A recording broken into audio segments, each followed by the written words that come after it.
All right, so in this video, it's not a working video. I just want to share an experience that I had 16 years ago. And what reminds me of it is, obviously, my brother Bob, that the video was about, came down to see me Saturday. We went out to eat, and he's here until Tuesday with his mom. Brother Bob is moving to Texas, and he's not going to see me anymore for probably quite some time unless I go to Texas. And anyway, this is what the story is. I was driving down the road one Friday afternoon 16 years ago. Left work early. It was about 3:30, quarter to 4. And I see the car in front of me just kind of takes off to the right and just careens off the road and into the woods and out of sight. And I was like, holy shit. So I pulled my truck over and I run over and I look down, and there's a ravine down there, and there's a creek, and the car is upside down, and all I see is 4 wheels in the bottom of the car, and it's sinking. So I jump down there and I give my buddy that was with me my wallet to hold on to because it would get wet because I was going in the water, and try to save somebody. And I jumped in the water to the edge of the car. Couldn't feel any windows open. There was another gentleman on the other side that was doing the same thing. So there was 2 of us in the water at that time. We were both kind of going back and forth to this car trying to figure out a way to get in, and there was no way in.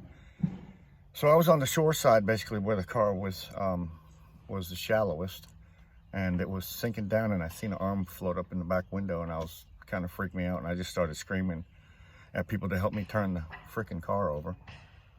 And a bunch of people bailed in, so a lot of people got wet that day, and we bailed into the water and we flipped that car over. And then of course it just sank completely through the roof, so the tires were down and the roof was completely covered in the water. So still couldn't find a way in the car, and I went across the hood, which was underwater, and I felt a hole in the windshield. And the hole came from a post, thank God, that he hit when the car came in upside down. And anyways, I'm feeling inside because I couldn't see. It was dark, murky, nasty water, especially after this car had hit it at 60 miles an hour. So I feel a leg, and I mean, it's a big boy.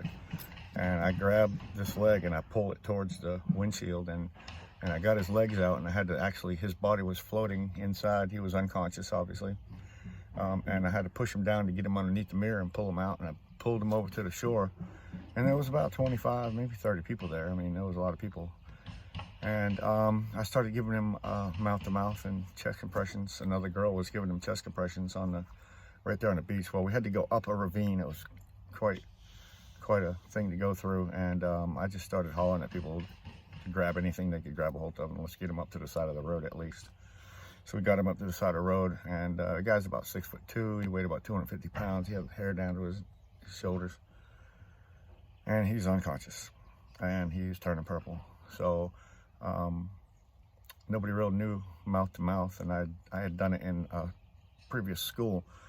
So I started giving Brother Bob mouth to mouth, and this really small girl, she probably only weighed about 110 pounds. She was doing these chest compressions, and then the ambulance showed up. Somebody called 911. The ambulance showed up and took over with that little kind of squeezing thing there. Anyways, Brother Bob ended up in intensive care for 3.5 months, something like that. And while he was in intensive care, I didn't go to see him, but after he woke up, I did. And I only did because I called the hospital and asked for somebody to talk to so I could see if he was okay. So anyway, I ended up meeting the family. I met the mom, met the dad, met the sister. I mean, and since that 16 years, Bob has gotten married to a very amazing woman and has 2 children. And Brother Bob calls me every year on his birthday. So I'm sorry for going on and on, but I just wanted to give you a little backstory of the rest of what you're getting ready to see. I didn't get any pictures of the accident. I didn't get pictures of Brother Bob laying on the side of the street or anything. This is just 16 years later, and me and Bob kind of got together and drank some coffee and broke some bread. So here we go. Thanks for watching. I'm on my way to see a friend of mine, and the very first time we met was right down in the bottom of that ditch on the other side of that guardrail where his car ended up when he had an accident. and I just happened to be behind him. Anyways, I'm going to see my friend Bob Joseph in Charlotte, North Carolina. This is my brother Bob Joseph. Yes, and we met how many years ago? I think it's about 16. 16 years ago. Yeah. 16 years ago we met. You want to tell them how we met? Yes, he saved my life. He was kissing me. Thank God you were sleeping during that part. Thank God you were sleeping. Okay, so